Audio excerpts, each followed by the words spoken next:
Welcome.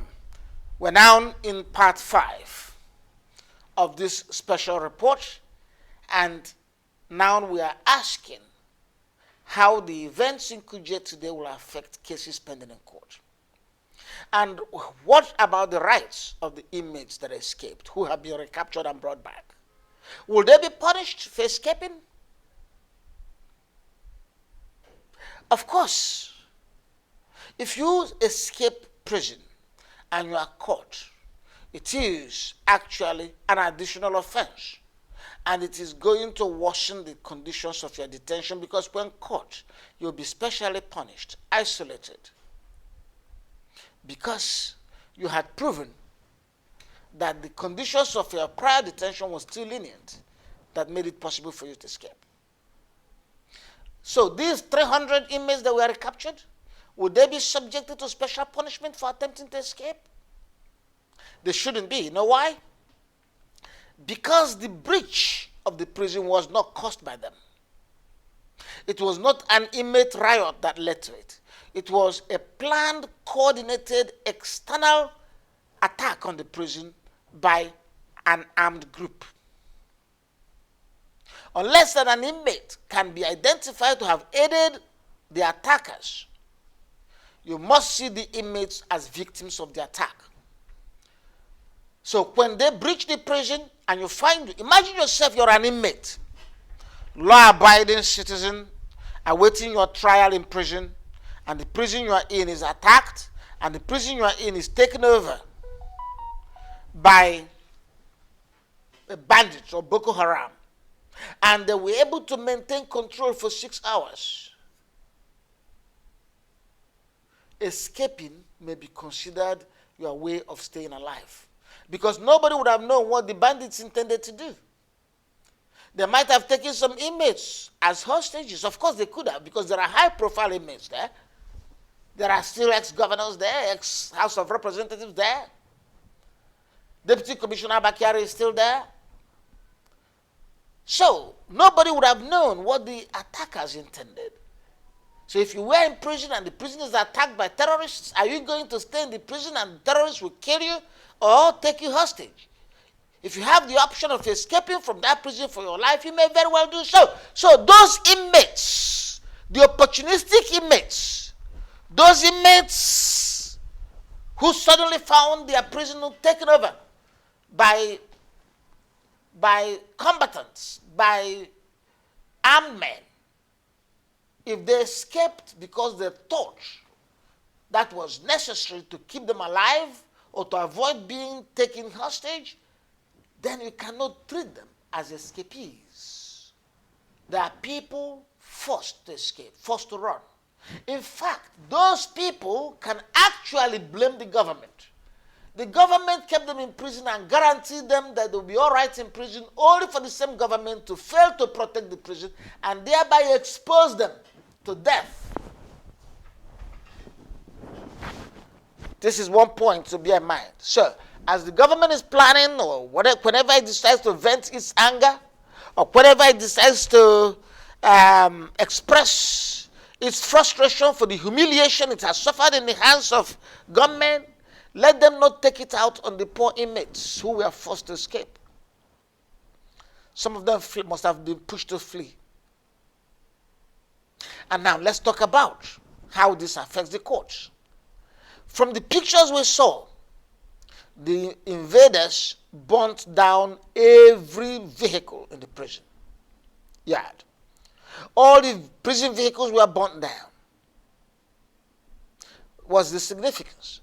Those were the vehicles the prison authority would use to convey inmates to courts. Because Nigeria has the tendency of detaining people, innocent people, pending trial, such that 80% of inmates are awaiting trial, you now have a cottage industry.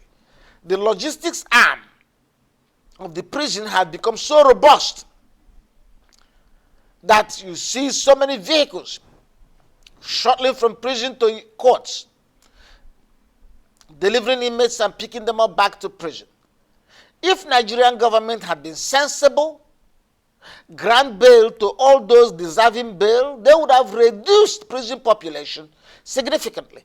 And in that case, the ratio of convicted inmates and awaiting trial inmates would be more balanced. You would have had 70% of inmates as convicted inmates, because convicted inmates don't need to be taken to court. They are there serving their term.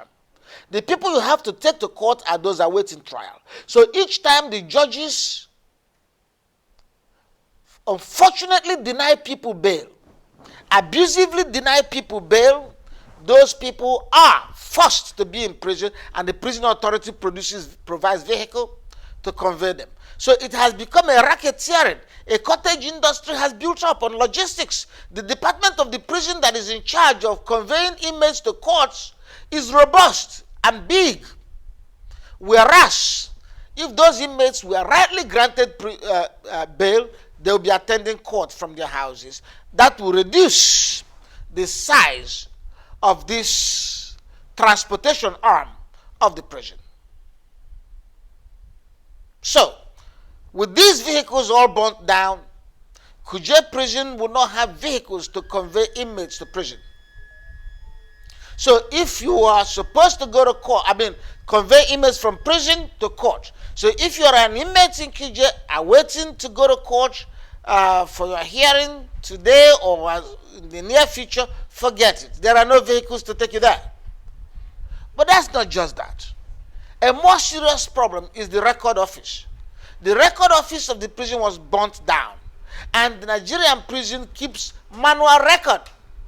Unlike other countries that use electronic method that could have their files backed up,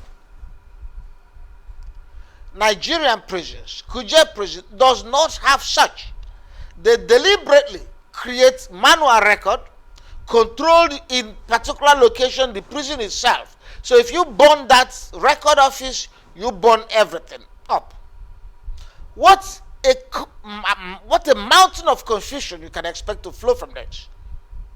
Because now, if you are in prison, serving 5 years jail term, and you are supposed to be released next week, forget it. There's no record to show them when you will be released. So you got to stay. They wouldn't be able to tell that you are due to be released next week. So it depends on whether you confuse them or convince them. They may say go. That also means that a person who has 3 more years to go, 4 more years to go, can actually bribe an official and claim that, well, he has served his full term and leave. So it is a nightmare of extraordinary proportions. We've heard of prison break everywhere else in Nigeria, but this is the most significant, the most daring, and the most shameful.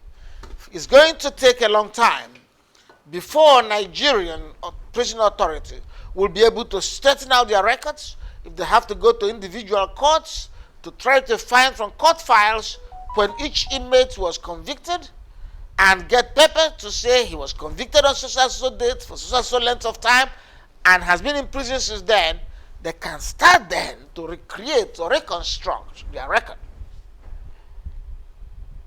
But it is terrible. And one thing else, Nigeria has a way of understating its losses.